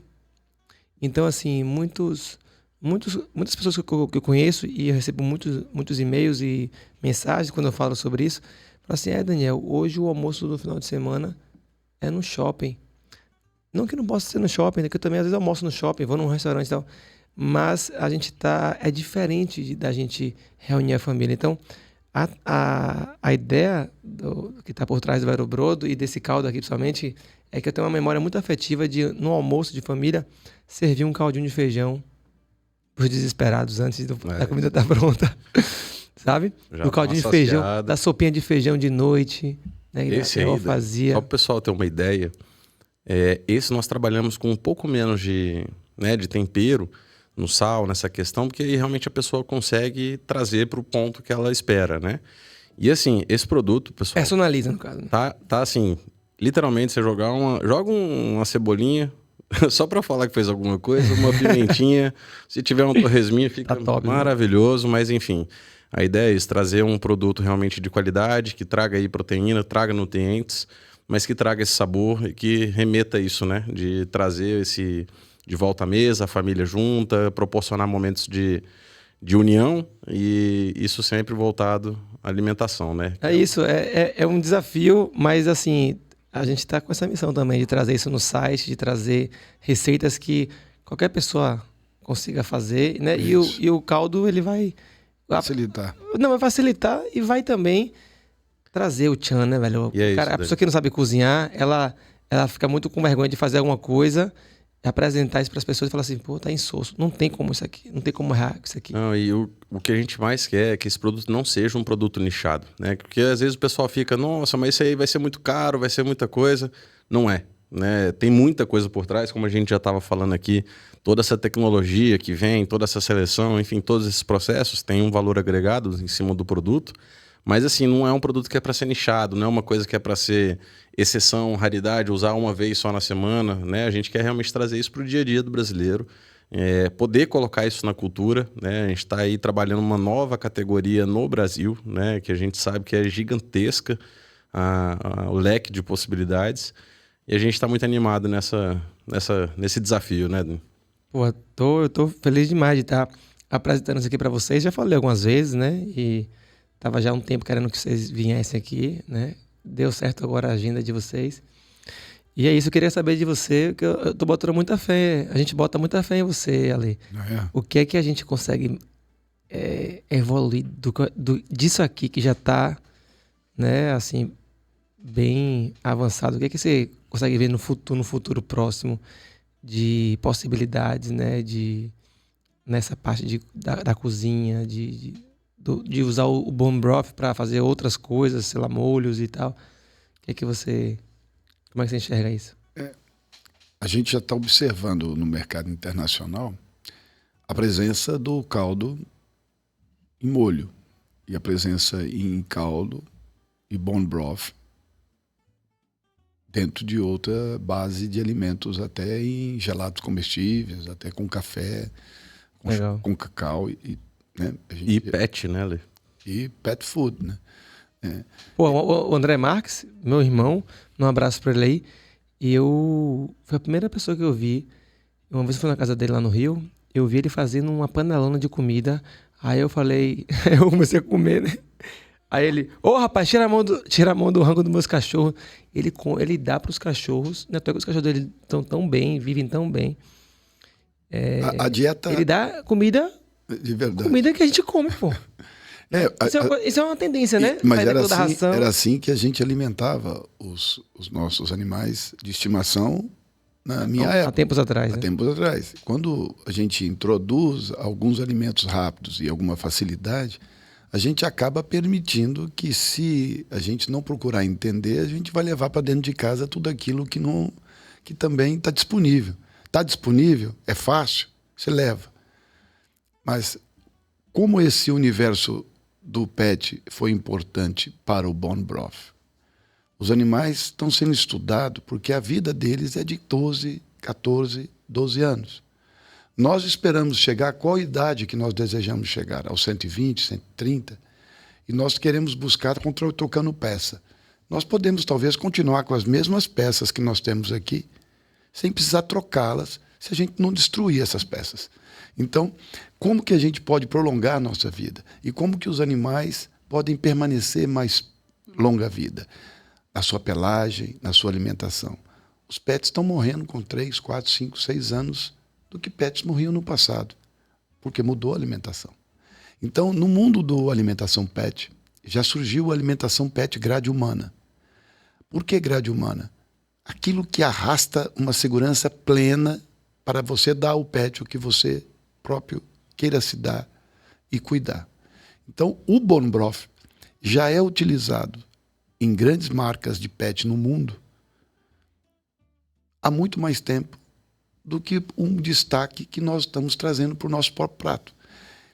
Então, a substituição da ração na totalidade, não. A ração continua sendo uma massa volumosa, que tem que ser boa, que tem que ter nutrientes, mas ela é enriquecida com o topping do Bone Broth. Ele molha a ração com o Bone Broth. Todas as grandes marcas lá fora têm o seu caldo de Bone Broth, para que você crie um hábito do seu animal ter a presença ali de sabor e ter a presença do líquido para ele consumir.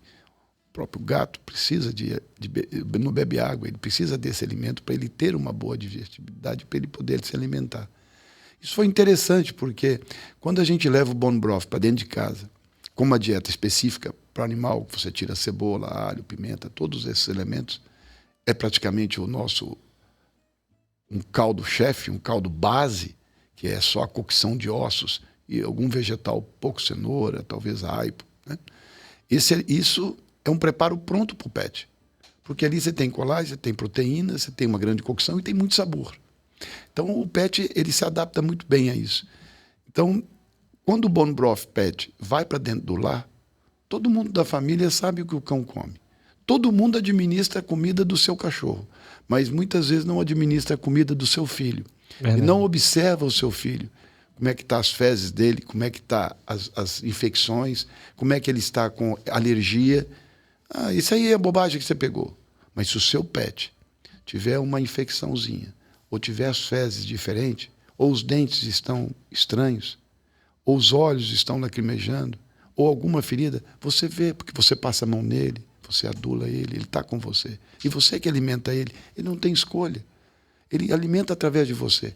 Então, por que nós não temos a obrigação de alimentar corretamente os nossos filhos? Por que nós não temos a obrigação de alimentar os nossos pais adequadamente? Porque eles estão, muitas vezes, sem um conhecimento da inovação do que está disponível.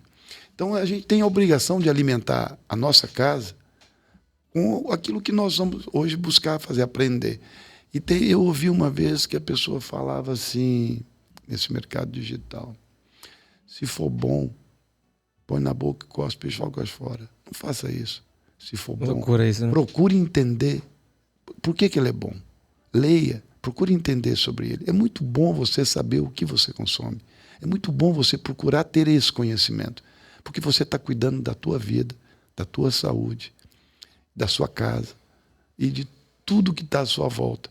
Porque se você consegue trazer para dentro do seu lar produtos que respeitam esse ambiente, essa sustentabilidade que nós estamos falando, essa sequência de valores, a gente consegue cuidar do planeta, cuidar das pessoas, cuidar do próximo, cuidar de todo um processo. Porque ninguém vai conseguir fazer nada se isolando, olhando para o jardim do lado e falar, meu jardim é bom, e esse cara mantém o jardim sujo.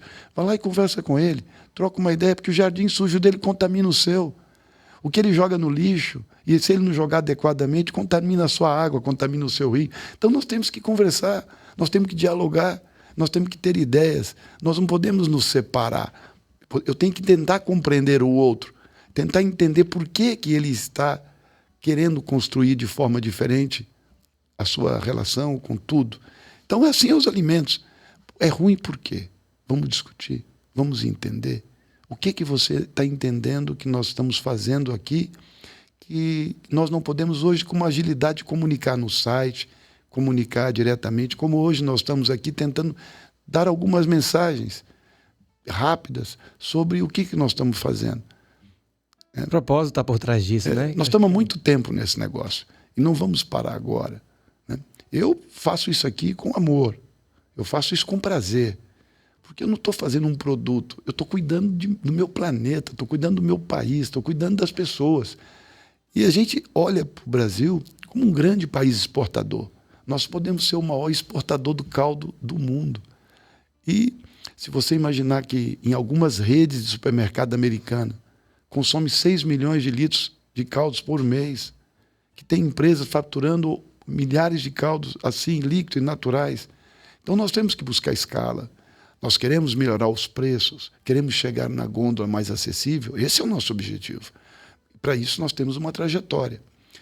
Evoluir nossa planta, evoluir nossos processos, ter mais unidades industriais mais próximas, tentar atingir essa nossa estrutura de construção.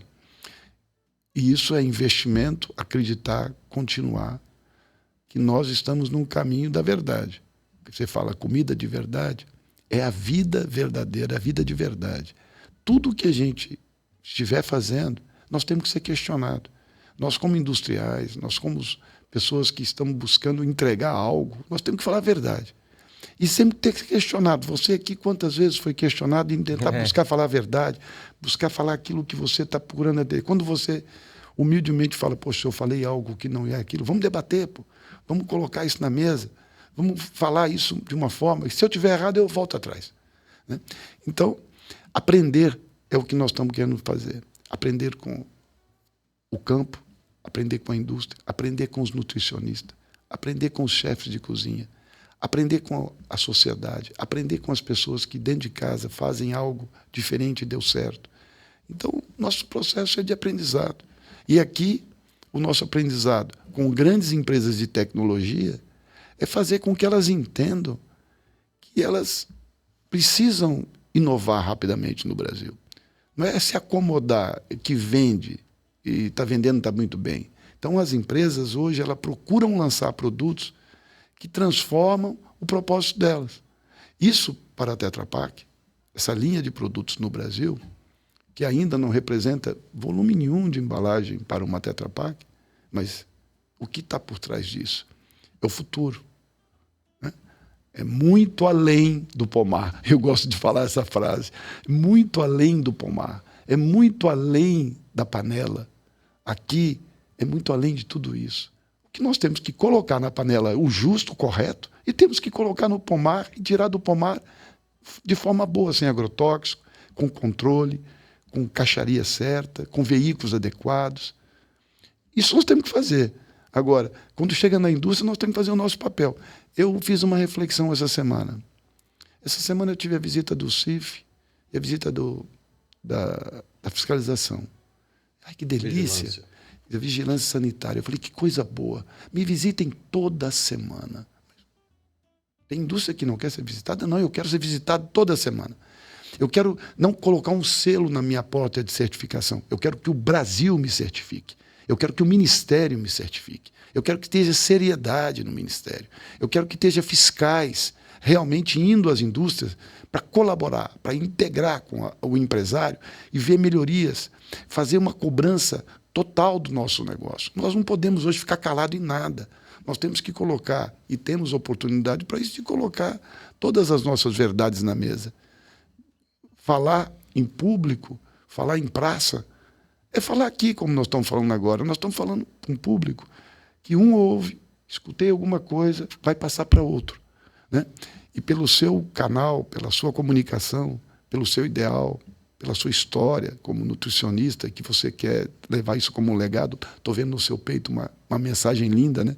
A nossa Mata Atlântica foi perdida, né? E o que preserva ainda no Paraná, eu vou lá para o litoral, ela está presente, né? Eu vejo a Palmeira Real, eu vejo a Araucária. A Araucária é a bandeira do Paraná, né?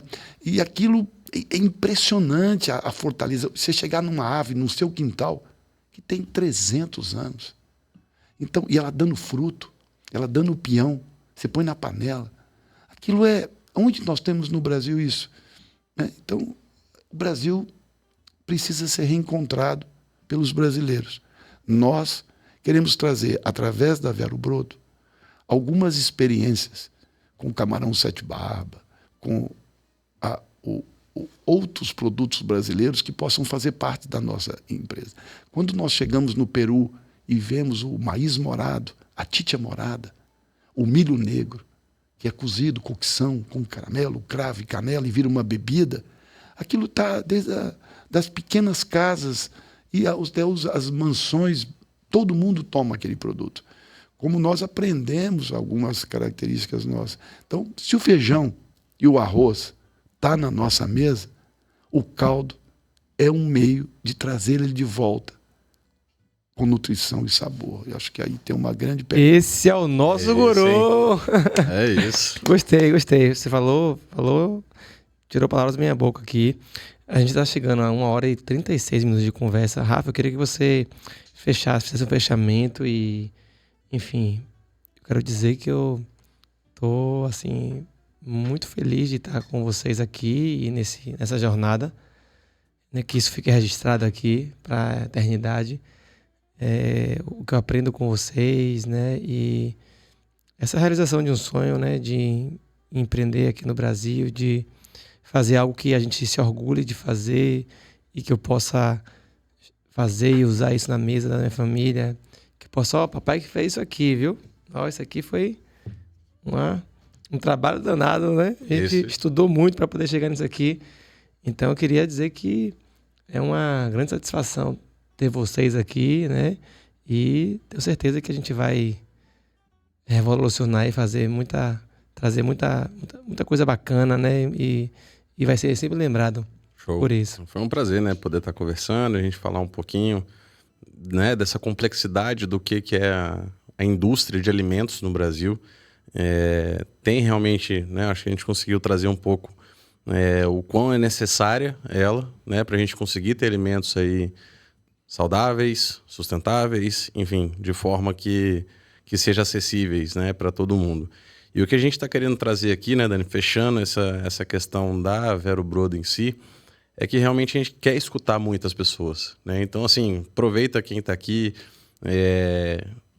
Se você tiver alguma ideia, poxa, um caldo de, não sei, de peixe com tucupi, né? Algumas questões regionais, que é o que você citou, a gente vai estar trabalhando isso porque realmente a gente quer trazer isso para o paladar do brasileiro, para a cultura, né? Trazer isso no dia a dia da população. As edições especiais, né, Rafa, que marcam a presença da culinária brasileira, como o próprio pirarucu, a gente tem que fazer jambu e tucupi. Tem que fazer alguma coisa com dendê, com leite de coco. Aí, ó. Vai ter que ter. A Bahia está presente aí também. Leite de coco. Trazer isso de forma pontual na cocção do própria matéria-prima. Junto, como o mate, né? O mate é rico em proteína, como o Ora Pronobis. Até mate tem mais proteína do que Ora Pronobis. Não sabia, não. E você pode colocar a erva mate também na cocção, como um vegetal adicionado, como Ora Pronobis. E toda a nossa riqueza que nós temos de ingredientes que possam fazer parte de uma edição especial. Esse aqui é só o começo. Isso aqui... Tem muita coisa boa vindo. Mas isso que você falou é importante. Eu quero convidar todos vocês a seguirem o Instagram, né? As redes sociais, na verdade, que a gente não está só no Instagram, da Vero Brodo. Então não tem outro. É Vero Brodo, caldo de verdade, Vero Brodo. Sigam aí no Instagram, tá bom? Dêem essa moral, vão lá no site, tem um cupom de desconto, vou colocar de novo aqui na tela. Aproveita, hein? Não vai durar muito tempo, não. não. Desconto, esse cupom de desconto aqui é porque o Rafa que tá votando aqui, ele que é o homem das contas. Então façam aí o primeiro pedido, mandem o feedback, tá? Importante. Ou por aqui, pelo Vero Brodo. Por favor. A gente está compartilhando e está montando um monte de material, ensinando receitas, né? A nossa intenção é que você nos aproximar da cozinha, né? Fazer com que você se aproxime da cozinha, do momento de compartilhar na mesa, esse ritual que é tão sagrado e que, infelizmente, a gente está deixando o tempo, né, nos ocupar e, enfim, ir atrás do que é só ligar e tá pronto e tal. Então, eu queria convidar vocês a experimentar mesmo. Aqui não faltou um mês aqui para tanto produto, ainda tem outros produtos ali, né? Então, é isso. Ale, manda uma mensagem final aí para a turma que está nos acompanhando aqui, né? Queria agradecer sua presença, né? Você ter vindo do Paraná. Próximo eu quero ir lá para a gente fazer uns Paranauê junto lá. Quero conhecer sua casa também. Você é um cara muito ligado à natureza. Eu acho massa essa sua visão também, né, de mundo. E eu vou lhe dar trabalho, se prepare. Não, é muito bom aqui. Essa oportunidade, eu não participo muito pouco dessa atividade, dessa comunicação atual. Das redes sociais. Né? Participo muito pouco e fico um pouco atrás da cortina hoje, tentando entender um pouco o que a gente pode levar a comunicação pelos comunicadores adequadamente no momento certo e pelos canais, pelos veículos. Mas é muito importante o debate, muito importante a discussão, muito importante esse momento de a gente trazer todo esse valor, porque se nós realmente apresentarmos ao mundo a nossa capacidade, a nossa estrutura, a nossa condição de produzir alimentos prontos, nós vamos gerar muito mais para o Brasil. Nós vamos gerar muito mais emprego, nós vamos gerar muito mais o nosso status aqui.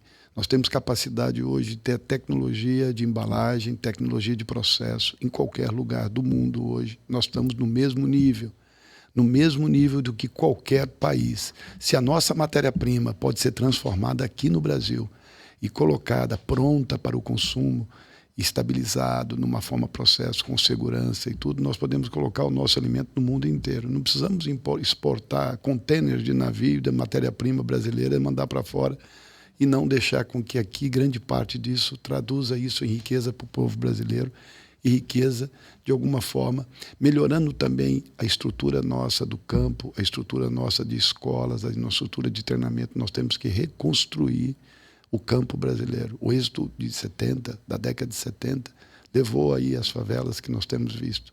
Né? É muito triste, uma cidade linda como Salvador, a gente ter observado esse processo de favelas que estão em volta, como no Rio e os grandes centros. Volta para o campo. Né? Olha que campo lindo que a gente pode produzir. É o processo de riqueza. A riqueza está em trazer o homem de volta ao campo, para ele gerar alimento, produzir alimento.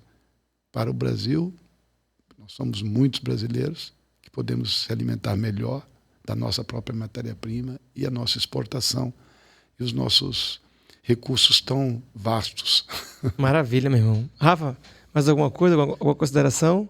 Não, só agradecer mesmo, deixar, né, aberto aí os canais de comunicação, qualquer dúvida, né, no LinkedIn, como o Dani falou, a Vero Brodo já tem aí no TikTok, no YouTube vai sair uma campanha agora que vai ser muito legal. Então, é seguir aí, qualquer dúvida a gente está à disposição e Valeu. É isso. Valeu, pessoal. Então é isso, queria agradecer mais uma vez a sua presença aqui nessa entrevista, né, nessa novidade que eu apresento com vocês com muito orgulho, né, de fazer parte disso. Queria que você comentasse aqui, escreva seu comentário, tá? Compartilhe isso com quem você gosta, né, com nutricionistas, com pessoas que trabalham com alimentação, com food service, né? É muito importante. Chefes de cozinha, turma da gastronomia, né? Todos são muito bem-vindos, tá? Aos amigos chefes de cozinha, Não se preocupem, todos vocês vão receber em casa, né? Eu já comecei essa distribuição e, enfim, tá chegando, tá? Aos que compartilharam, postaram, deram a moral aí, valeu, muito obrigado, viu? E é isso, foi um prazer estar aqui com vocês, né? Com meus sócios aqui, o Ale, com o Rafa, e espero que a gente possa se encontrar mais vezes, fazendo risotos, fazendo caldos. Estou muito feliz também de estar conectando com várias pessoas, né, da cozinha, e tá demais, estou aprendendo muita coisa. Tá muito bacana. Valeu, pessoal. Então, é isso. Queria agradecer a Vero Brodo, ao time todo Vero Brodo, né, aos outros colaboradores, aos outros sócios, ao Gabi, manda o nome da turma toda aí, para poder... Não posso falar, que senão eu vou esquecer de alguém, vai dar problema. Mas é isso, queria agradecer a Global Fruit, né? A Raquel, o Leandro, Vaz, todo mundo que tá por trás disso aqui. Ninguém faz nada sozinho, né? Ainda mais um negócio desse tipo, dessa qualidade aqui. É um time grande por trás. É, um time muito, muito top, muito seleto. Queria agradecer também aqui a Walter, BaiaCast, aqui a casa do BaiaCast. E é isso, pessoal. Vamos comer comida de verdade, vamos se alimentar de forma saudável, vamos entender e saber o que a gente está consumindo, né? O que você está colocando para você, para seus filhos em sua casa, né? E vamos estar juntos aqui sempre para poder trazer esse conteúdo e mais qualidade de vida e longevidade. Então, é isso. Até a próxima segunda-feira, se Deus quiser. Um abraço e até mais.